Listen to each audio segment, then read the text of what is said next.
एक घर जो कभी दिल्ली की सत्ता का सबसे ताकतवर पता था। एक घर जिसके अंदर कौन आता था, कौन जाता था, इसकी खबर पूरे देश की मीडिया को रहती थी। एक घर जिसे विपक्ष ने नाम दिया शीश महल, और अब उसी घर का दरवाजा हमेशा के लिए किसी मुख्यमंत्री के लिए बंद होने जा रहा है, क्योंकि दिल्ली सरकार ने फैसला किया है कि अब यह बंगला किसी नेता का सरकारी आवास नहीं होगा, बल्कि इसे बनाया जाएगा स्टेट गेस्ट हाउस और कल्चरल सेंटर। लेकिन कहानी यहीं खत्म नहीं होती। असल सवाल तो अब शुरू होता है, क्या यह सिर्फ एक सरकारी फैसला है या फिर उस राजनीतिक अध्याय का आखिरी पन्ना है जिसने दिल्ली की राजनीति की दिशा ही बदल दी? क्या यह जनता के पैसे की भरपाई की कोशिश है या फिर एक ऐसा राजनीतिक संदेश जो आने वाले कई सालों तक सुनाई देता रहेगा? और सबसे बड़ा सवाल, अगर यह बंगला अब जनता के काम आएगा तो क्या शीश महल विवाद यहीं खत्म हो जाएगा या फिर यह फैसला उस विवाद को और ज्यादा जिंदा कर देगा? नमस्कार, आप देख रहे हैं CFTV और मैं हूं प्रखर तिवारी। आज हम सिर्फ एक इमारत की बात नहीं करेंगे, बल्कि उस राजनीति की भी बात करेंगे जो दीवारों से कहीं ज्यादा मजबूत होती है। सबसे पहले समझते हैं आखिर यह बंगला इतना चर्चा में आया ही क्यों। दिल्ली के मुख्यमंत्री के आधिकारिक आवास का रिनोवेशन शुरू हुआ। शुरुआत में इसे सामान्य सरकारी मरम्मत बताया गया, लेकिन धीरे धीरे जो जानकारियां सामने आईं, उन्होंने इस रेनोवेशन को देश की सबसे चर्चित राजनीतिक बहसों में बदल दिया। आरोप लगे कि रेनोवेशन पर करोड़ों रुपए खर्च किए गए। महंगे marble, luxury interior, designer decoration, imported fittings, premium furniture, special lighting और ऐसी कई चीजें जिन्हें विपक्ष ने सीधे सीधे फिजूल खर्ची बताया। यहीं से जन्म हुआ उस शब्द का जिसे आज पूरा देश शीश महल के नाम से जानता है।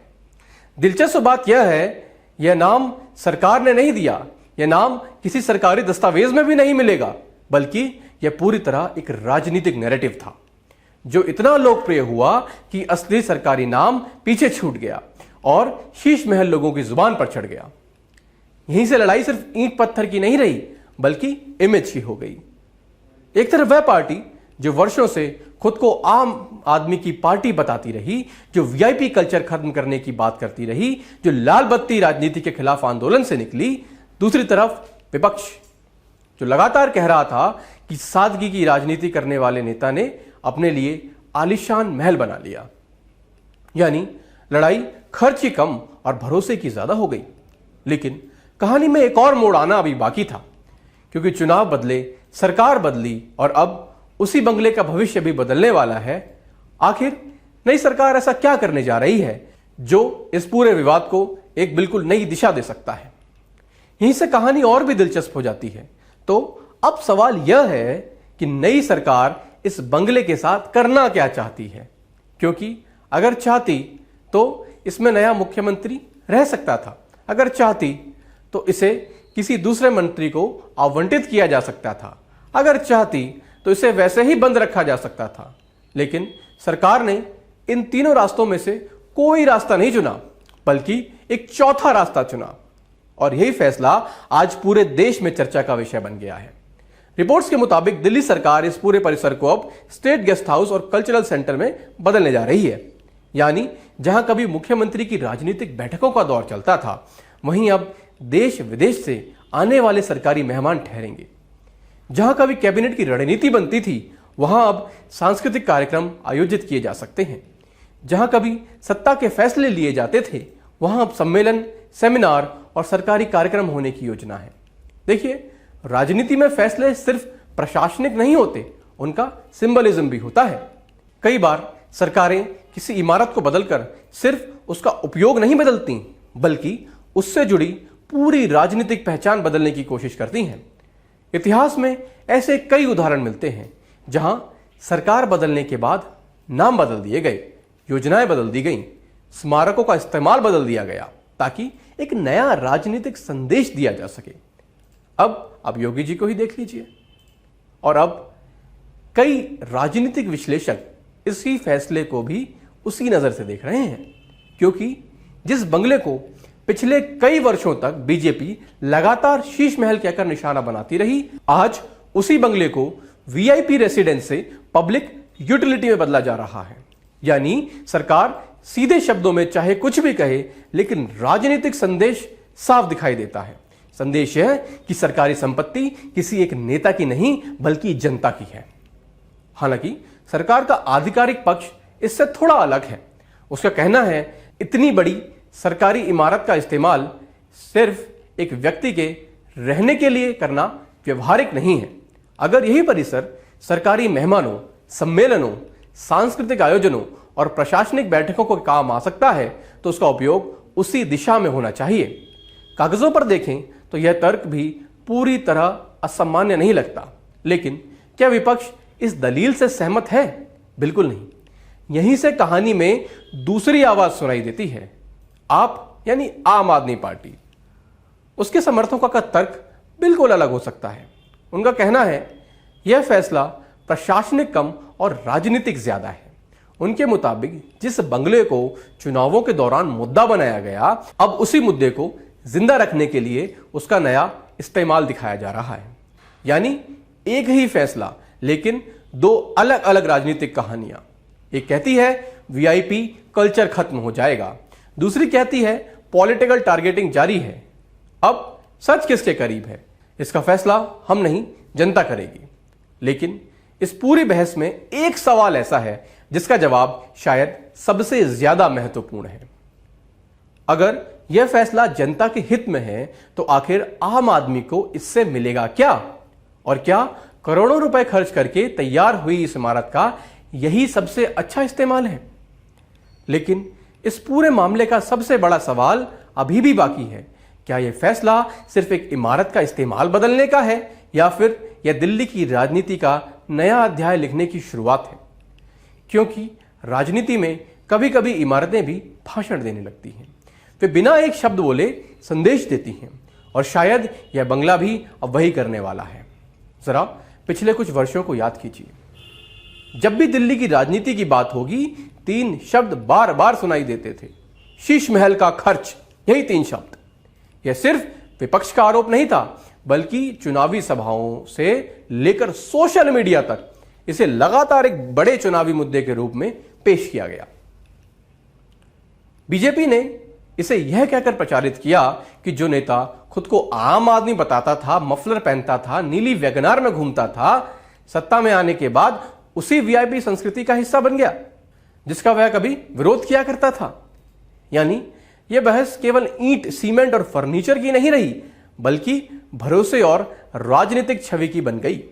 और राजनीति में इमेज यानी छवि कई बार वास्तविकता से भी ज्यादा असर डालती है। अब सोचिए, अगर नई सरकार उसी बंगले में रहने लगती तो क्या होता? शायद विपक्ष तुरंत पूछता, अगर यह इतना गलत था तो अब आप उसी जगह क्यों रह रहे हो?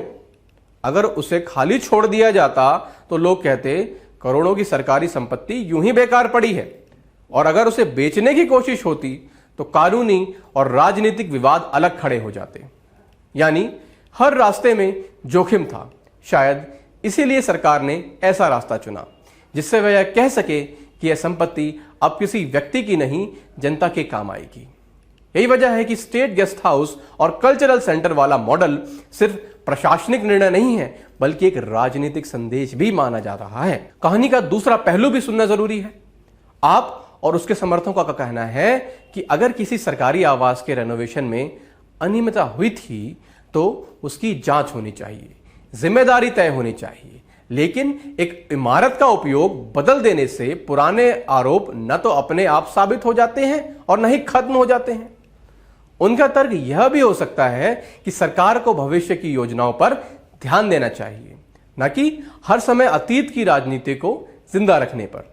यानी दोनों पक्ष एक ही फैसले को दो बिल्कुल अलग नजरिए से देख रहे हैं। लेकिन अब सबसे बड़ा सवाल, क्या जनता को सचमुच इससे कोई फायदा होगा? अगर यह गेस्ट हाउस बनता है तो क्या इससे सरकारी खर्च कम होगा? क्या बाहर से आने वाले सरकारी प्रतिनिधियों के लिए बेहतर व्यवस्था बनेगी?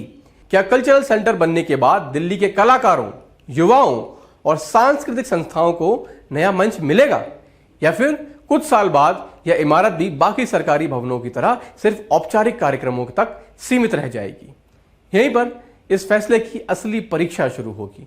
क्योंकि किसी इमारत का नाम बदलना आसान है, लेकिन उसका उद्देश्य बदलना और उसे सफल बनाना कहीं ज्यादा मुश्किल। और अब सबसे आखिर में एक ऐसा सवाल जो शायद इस पूरी बहस का सबसे महत्वपूर्ण सवाल है, क्या शीश महल की कहानी यहीं खत्म हो जाएगी या आने वाले चुनावों में यह मुद्दा फिर नई ताकत के साथ लौटेगा? तो क्या शीश महल की कहानी अब खत्म हो गई? शायद नहीं, क्योंकि राजनीति में कुछ इमारतें सिर्फ इमारतें नहीं होती, वे एक विचार बन जाती हैं, एक प्रतीक बन जाती हैं और फिर हर चुनाव में उनका जिक्र अपने आप होने लगता है। दिल्ली का यह बंगला भी अब शायद उसी सूची में शामिल हो चुका है। जरा गौर कीजिए, कुछ साल पहले तक यह सिर्फ एक मुख्यमंत्री का सरकारी आवास था, फिर यह करोड़ों रुपयों के रेनोवेशन को लेकर विवादों में आया और उसके बाद यह चुनावी भाषणों का हिस्सा बन गया, फिर सोशल मीडिया पर लगातार चर्चा में रहा और अब इसी इमारत को गेस्ट हाउस और कल्चरल सेंटर में बदलने का फैसला लिया गया है। यानी एक ही इमारत, लेकिन हर दौर में उसकी पहचान बदलती चली गई। पहले सरकारी आवास, फिर शीश महल और अब एक पब्लिक यूटिलिटी बिल्डिंग। अगर यह गेस्ट हाउस सचमुच बेहतर तरीके से चलता है, अगर यह अंतरराष्ट्रीय प्रतिनिधि मंडल आते हैं, अगर कल्चरल सेंटर दिल्ली की कला, साहित्य और संस्कृति को नया मंच देता है, तो शायद आने वाले समय में लोग इस फैसले को एक सफल प्रशासनिक निर्णय जरूर कहेंगे। लेकिन अगर यह इमारत सिर्फ नई सरकार की एक राजनीतिक पहचान बनकर रह गई, तो बहस कभी खत्म नहीं होगी। और शायद यही लोकतंत्र की सबसे दिलचस्प बात भी है। एक सरकार कोई फैसला लेती है, दूसरी सरकार उसी फैसले को बदल देती है, तीसरी सरकार फिर उसे नई तरीके से पेश करती है, लेकिन आखिरी फैसला हमेशा जनता करती है। और जनता सिर्फ भाषण नहीं, नतीजे भी देखती है। आज की कहानी सिर्फ एक बंगले की नहीं थी, यह कहानी थी सत्ता की, छवि की, इमेज की, राजनीतिक संदेशों की और उस सवाल की जो हर लोकतंत्र में बार बार पूछा जाता है, सरकारी संपत्ति आखिर है किसकी? सरकार की, नेताओं की या फिर जनता की? इस सवाल का जवाब आपकी सोच तय करेगी। तो अब आपकी बारी।